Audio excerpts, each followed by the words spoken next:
Welcome back to Indie Game Connect. My name is DanBeforeTime, and today marks the newest episode in our What Is series. In this series, we look at new and upcoming indie games that might be flying just a little bit under the radar. So without further ado, let's answer the question, what is My Time at Portia? In its purest form, My Time at Portia is a simulation open-world RPG game.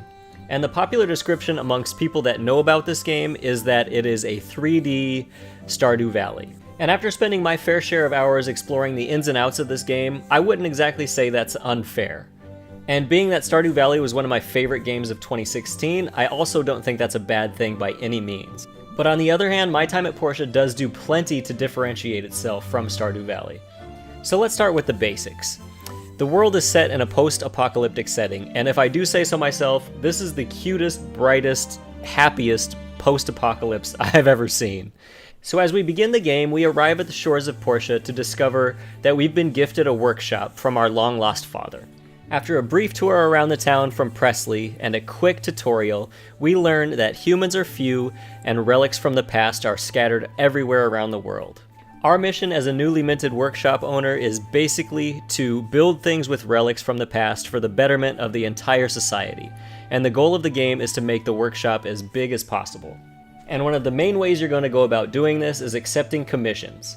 And commissions are basically building jobs that are given to you from the city of Portia or its townspeople.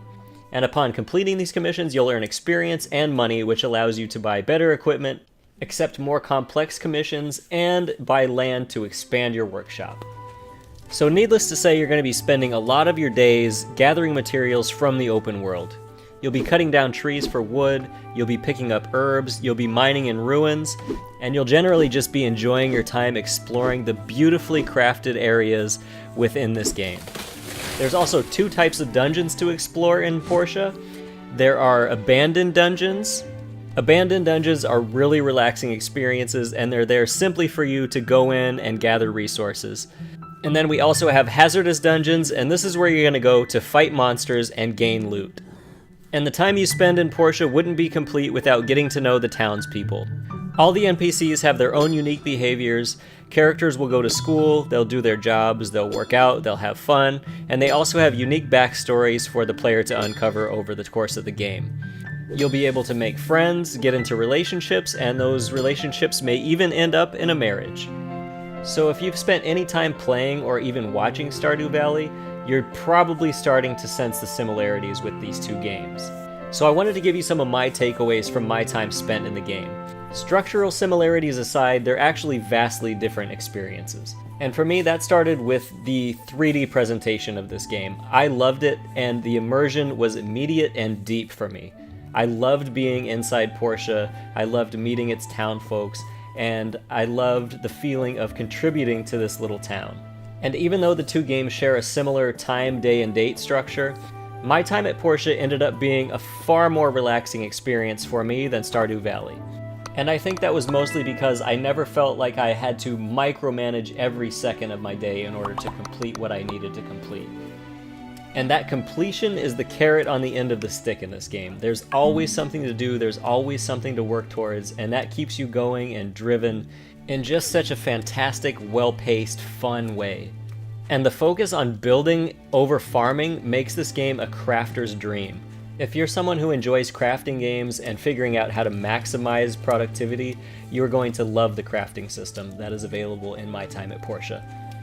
Everything is already shaping up to be balanced very nicely, even in such an early build of the game, and that includes the combat. It's fun, fresh, and fluid, but nothing ever gets so difficult that you end up being frustrated. This game is designed to be a fun, relaxing, and friendly experience, and it wildly succeeds at hitting all of those marks. And honestly, if this game continues on its current trajectory, I have a feeling this could be one of the next big things on PC. My Time at Portia is special, and the best thing about it is that you don't have to wait to play it. It's available now on Steam as a free alpha, and it's scheduled for a release into early access sometime in October of this year, 2017. The developers are also considering doing a Kickstarter for this game to help speed along the early access process. So if anything develops on that front, I'll be sure to keep you guys updated here on the channel. So now I'd love to hear your thoughts in the comments down below. What do you guys think of My Time at Portia? Are you intrigued? Are you not? Was Stardew Valley enough for you? Either way, let me know. I'd love to read your guys' comments. That's gonna do it for this video. Thank you guys so much for watching. As always, I've been DanBeforeTime. You guys have been awesome. And until next time, enjoy your day.